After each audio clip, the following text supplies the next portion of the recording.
RT right to education મફત શિક્ષણના પહેલા ધોરણના ફોર્મ 2024નો ફર્સ્ટ રાઉન્ડ મિત્રો ડિક્લેર થઈ ગયો. તેમનું ડોક્યુમેન્ટ વેરિફિકેશનનું પણ તારીખ કમ્પ્લીટ થઈ ગઈ. અહીં આ વિડીયોમાં જામનગર જિલ્લામાં કેટલા ફોર્મ મંજૂર થયા અને કેટલા ફોર્મ રિજેક્ટ થયા અને કેટલા બાકી છે તેના વિશે આ વિડીયોમાં જોઈશું. નમસ્કાર મિત્રો, શિવસાગર ગાઈડ ચેનલમાં આપ સૌનું ફરી હાર્દિક સ્વાગત કરું છું. ચેનલ પર નવા હો તો મિત્રો અમારી ચેનલને સબસ્ક્રાઇબ કરી લેશો.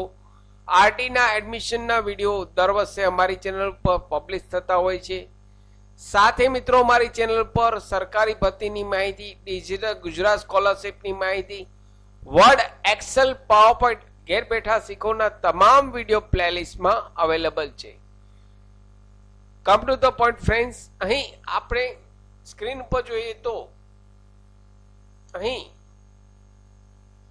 જામનગર જિલ્લામાં ટોટલ 6,279 અરજીઓમાંથી 4,787 અરજી મંજૂર થયેલ અને 1926 અરજીઓ રદ થયેલ છે. અહીં જામનગર જિલ્લામાં આરટી અંતર્ગત 608 એડમિશન થયા છે, 51 પેન્ડિંગ છે. મિત્રો અહીં 12 બાળકોના વાલીઓના એડમિશન લેવા આવ્યા નથી.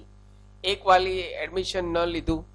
અહીં રાઇટ ટુ એજ્યુકેશનના અહીં 4,787 અરજી માન્ય રહ્યા બાદ 608 લોકોએ અહીં એડમિશન મળી ચૂક્યા છે. અહીં ટોટલ 51 હજુ પેન્ડિંગ છે. મિત્રો અહીં તે તમામ વિદ્યાર્થીઓને સેકન્ડ રાઉન્ડમાં અહીં ટ્રાન્સફર કરવામાં આવશે. અહીં આરટીનો સેકન્ડ રાઉન્ડ હજુ શરૂ થયેલ નથી. કોઈ પણ ઓફિશિયલ માહિતી હજુ સરકાર દ્વારા જાહેર કરવામાં આવેલ નથી. જ્યારે પણ આરટીનો સેકન્ડ રાઉન્ડ શરૂ થશે ત્યારે મિત્રો અમારી ચેનલ પર તેને લગતો વિડીયો આવી જશે. તો ચેનલ પર નવા હો તો મિત્રો અમારી ચેનલને સબસ્ક્રાઇબ કરી લેશો. ફરી મળું છું નવા વિડીયોમાં નવા ટોપિક સાથે. ત્યાં સુધી મિત્રો જય હિન્દ, જય ભારત.